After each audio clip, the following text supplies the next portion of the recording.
Hello everyone, welcome to back my channel Satyashree official. এই যে ঘুম থেকে উঠে পড়েছি, রাতের বেলা তো ঘুমিয়ে পড়েছিলাম, এখন প্রায় 9টা বাজে। উঠে পড়েছি, উঠে কফি টফি খেয়ে মাকে দেখছিলাম, তো দেখতে দেখতে নিচে নেমে আসলাম। খুব একটা হালকা পাতলা ঠান্ডাও লাগছিল, তো নিচে এসে ফ্রেশ ট্রেশ হয়ে এইখান থেকে মানে এই একটা স্টেশনে ছিল থেমে কিছুক্ষণের জন্য, তো স্টেশন থেকে ছাড়লো। মানে বাইরের দৃশ্যটা অসাধারণ লাগছিল।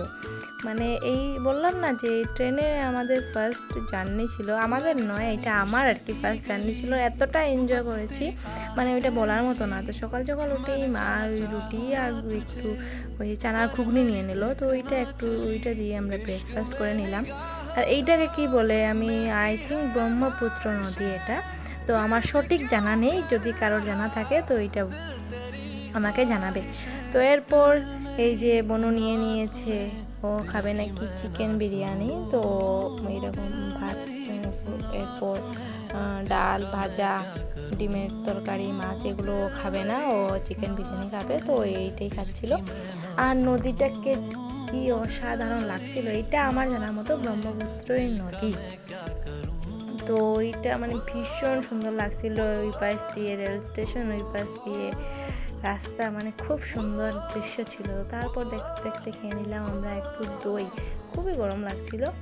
তো ওই সময় তো পুরো রৌদ্র উঠে গিয়েছিল, তো ড্রেস তো চেঞ্জ করে নিলাম। আর সেই দেখো বিকেলের দিকের দৃশ্যটা দেখো, জাস্ট অসাধারণ ছিল, মানে এই দৃশ্যটা দেখার মতো ছিল। তো আমরা আর কিছুক্ষণের মধ্যেই আমরা যেখানে যাব এখানে পৌঁছে যাব, তো এটা তোমরা দেখতেই পাবে একটু পরেই। তো দেখতে দেখতে আমরা বর্ধমানে ঢুকে গেছি, এটা হচ্ছে বর্ধমান। তো তারপর তো আর কোথায় ঢুকেছি নিশ্চয়ই বুঝতে পারছো তোমরা। হ্যাঁ, আমরা চলে এসেছি দক্ষিণেশ্বর।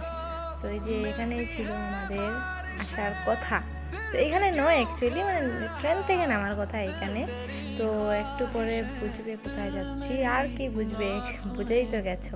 তো এই যে আমাদের দাদুভাই আমাদেরকে পিক করতে চলে আসলো। তো এই যে আমরা স্টেশন থেকে বেরিয়ে এখন একটা গাড়ি করে বাসায় যাব। তো বিশ্বাস করো, মানে কলকাতার দৃশ্যটাই রাতে দেখার মজাটা খুবই ভালো ছিল, মানে খুব সুন্দর ছিল।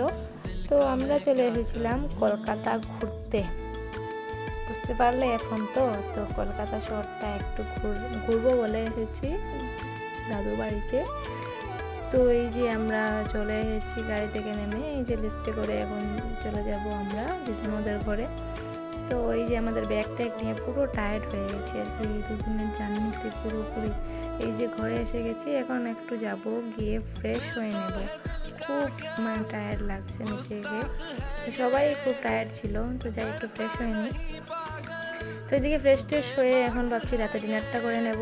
তো দেখা হবে নেক্সট ব্লগে। Thanks for watching guys, bye bye.